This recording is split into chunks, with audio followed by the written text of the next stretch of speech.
Good afternoon, everyone. Good afternoon. My name is Alena Shautsova, immigration attorney from New York. Today we're going to have our weekly live where I'm going to share with you the most important immigration news. And of course, I will be answering your guys' questions live. So please join. Don't forget to let me know where you're watching from. Don't forget to say hello. And please type up your questions. I am having these lives regularly. Every week we meet, and I typically have a lot of questions. My TikTok followers, thank you very much for joining, are very, very active. And unfortunately, sometimes I cannot answer all of their questions. So please forgive me, but I will do my best to help you out. Thank you very much for sharing these streams, guys. Thank you for sending hearts. Thank you for sending stars. Those who are watching me on Facebook, those who are watching me on YouTube, I would ask you that please hit that like button so that YouTube is going to promote this live. And we're going to start. We're going to start talking about the most important highlights in immigration that are happening right now. One and quite frustrating thing that's happening right now to many of you, those of you who filed for various immigration benefits right before the increase of the USCIS fees, you guys may have received your packages back. And you probably got very upset. And you went to your lawyers and you started saying, hey, you did something wrong. Or sometimes you guys don't even receive the packages back. And all you receive is just a notice that your package, your application was rejected. Well, I have to tell you, you are not alone in this mess. Unfortunately, it's been a regular USCIS practice to do that kind of situation, to do this kind of thing, to reject the packages for every little tiny mistake, or sometimes erroneously reject the package right before the fees increase. The law will not excuse this. It will not give you an opportunity, even if you are the person who is right in this situation, to file your package again with USCIS using the previous fees. I know it's extremely frustrating. It's unfair, but I just wanted to let you know before you're going to call your lawyer, screaming at them, saying that you did something wrong. Know that we receive reports nationwide from many attorneys stating that they received the packages back. The package was erroneously rejected, but unfortunately, there is nothing that can be done about this apart from redoing the entire package and attaching new fees, more money. So as everybody else, USCIS wants more money. And that's a very, very important thing that I spoke in my lives before. And those of you who are my followers, you know about this. If you are an applicant for an employment-based immigration benefit, you're filing form I-140, I-129. There is a new fee, sort of a hidden fee that you have to file. It's called Asylum Program Fee. It has nothing to do with asylum for you. You're not filing for asylum, but it's a way, again, for USCIS to increase its revenue. So please pay attention to this fee. The amount of the money that you have to send depends on the size of the employer. If you're self-employed, you're filing in EB1, EB2 national interest waiver categories, you're one. So you're going to have to pay $300. Only non-for-profits are excused from paying these fees. If you are somebody who has more employees, you will have to pay, I believe, 25 and more. You're going to pay $600, all right? If you don't attach the check for that fee, the application is going to be kicked back. Just keep this in mind. It's very, very important that you don't make this mistake. In employment-based categories, sometimes you lose your status if there is a situation when the application is rejected for incorrect fees and there is a gap in your lawful non-immigrant status. you lose the opportunity to adjust. So just keep that in mind. Now, big news, of course, DV lottery results. Have you checked? Have you checked if you qualified for the DV lottery? Well, I do not know. I hope you won. Now will be the question if you can collect, right? Again, thank you very much, guys, for the hearts and stars. Please don't forget to share the streams. So if you won, you were selected for the DV lottery, now is the time to plan for your future. If you are in the United States, run to lawyers, consult, see what can be done about that adjustment of status situation. If you're still in lawful non-immigrant status, you would like to maintain it no matter what. Do not lapse it.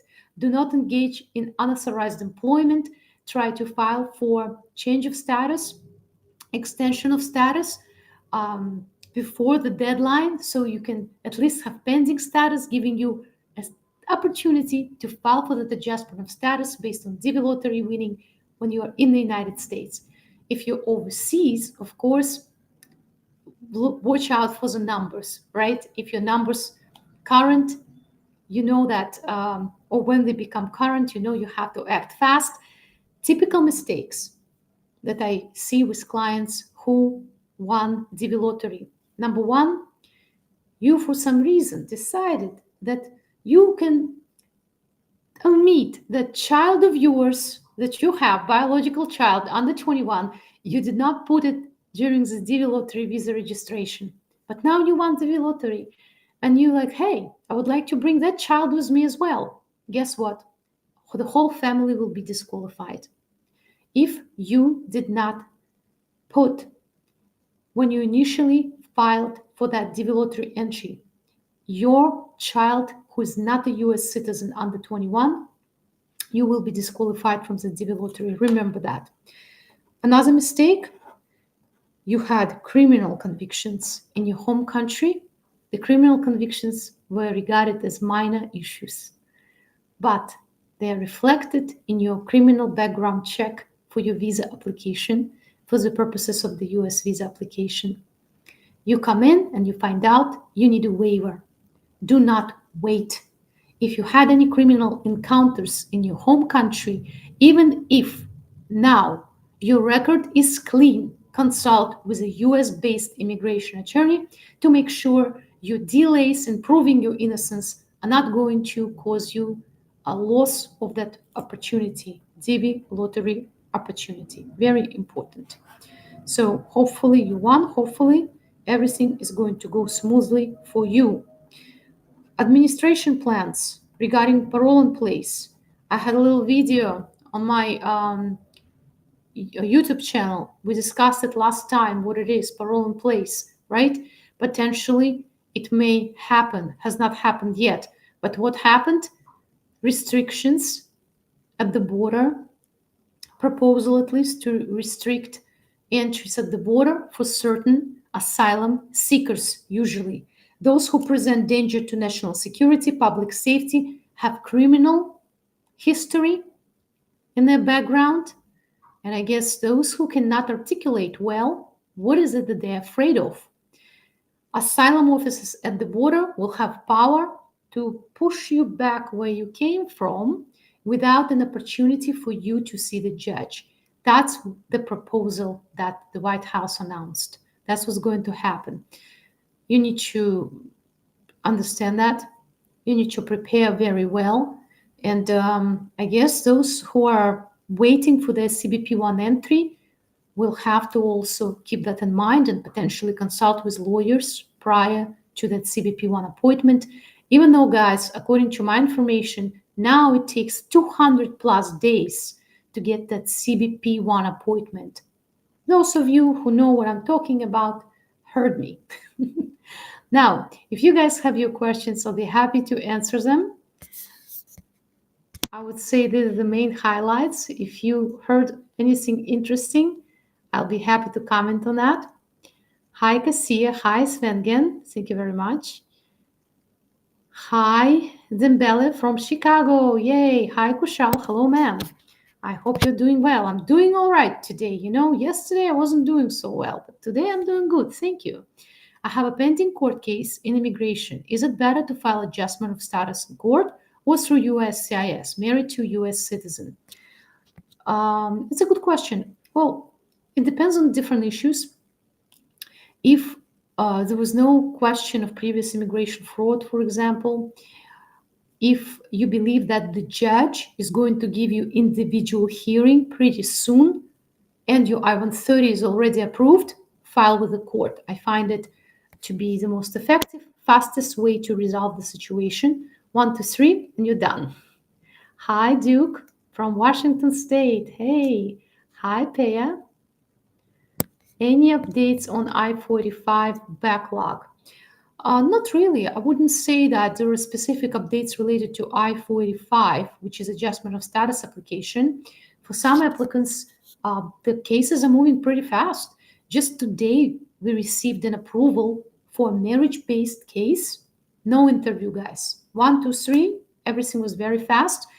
When I work on my cases, I'm trying to do a very thorough job.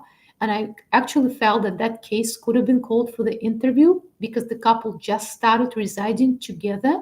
We didn't have too much evidence. So I was a little bit, I advised my clients that there may be an interview, but they were in a rush to file the case. We did present bank statements for a couple of months, lease, affidavits from friends. The case was approved. I was very happy for my clients, Of course, a new challenge is going to be in the future. Remember that first you're going to receive a conditional green card if you're married to somebody for less than 2 years at the time USCIS is making their decision. And within 90 days of the second anniversary of that green card, you would have to file a petition to remove the conditions, which is a very serious petition. Some people think, I received the first green card, for sure I'm going to receive the second one. No, it doesn't work like that. Hi, Arshad from Bangladesh. Hello. Hi, Siraj. Unfortunately, I cannot give anybody any jobs, guys. I'm not an employment agency. I know that a lot of people would like to have this job opportunity. All I can tell you that there is a lot of misinformation online and fraud. Just be very, very careful. Even my account on YouTube, on Facebook, TikTok is being duplicated sometimes, and people sent me screenshots of these fake accounts that were opened on my behalf. Don't know them. I do not offer any jobs. Just remember, there is only one official website, Shautsova.com, that has my information, and we accept appointment payments through credit cards only through that account, through that website, Shautsova.com. Hi, Peya. My approved I-730 has been pending in the embassy since July 2023. I have done several inquiries to both NVC and the embassy. The embassy says it has not received any physical files. What can I do? Whoa, that's an upsetting situation. Honestly, I guess I was lucky. I never had this particular situation. Our cases being streamed, forwarded pretty fast. I would say contact your congressman, okay? There is a way to deal with the consulate. You can always sue them, yes. But before you're going to start doing that, contact the congressman, and you can also contact USCIS ombudsman in this particular situation to see what happened to the file, all right? It seems somebody mismanaged the file. Hi, Limu. Hi, Malik. Hi. Asfo, what is the Biden plan on cancellation of removal? Cancellation of removal. Well, so far I've heard specific plans related to parole in place, as we discussed. Registry. There was a senator who introduced registry, a couple of them actually. That was discussed. Cancellation of removal, have not heard of any updates. Cancellation of removal is a relief currently that can be applied for only in court, and administration did. Well, what happened was that it was the news sources, not really an official announcement from the White House. The news sources stated that administration may consider affirmative cancellation of removal without the court. Not a bad idea, actually, but I don't think they will be able to accomplish it without the act of Congress. That's something more complex compared to parole in place. So unfortunately, I don't think they will be successful here. I'll be honest. I just read this news that,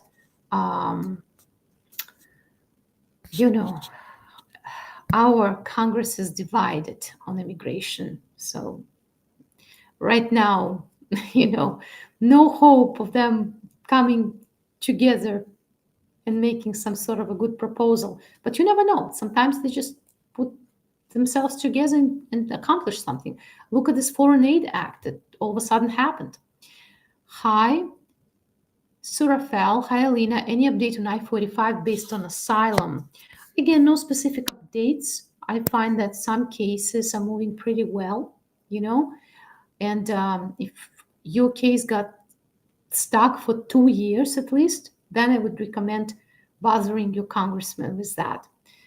No problem, Pella. Thank you for joining. Now I'm going to take some questions from my TikTok followers. Hello, my loyal TikTok followers and those who are here for the first time. Thank you very much for joining. Hi, Derman. I'm a US citizen. I want to bring my mom and dad. How long does it take? And can they bring their kids? Just for the video about this. Whoa, look at that. So for your mom and dad, if previously they did not have any immigration problems in the United States, the whole process should take a year, maybe a little bit over than a year. But the children is a different story.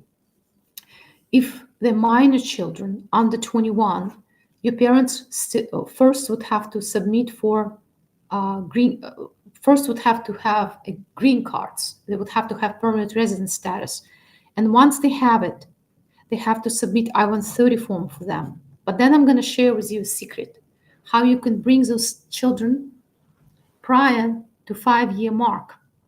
Currently, if you're sponsoring unmarried children of lawful permanent residents, it's going to take you 5 years to bring them here. But if they're little and, the kids, and they have no supervision, what are you going to do? You're going to file for humanitarian parole for them. And USCIS will approve it.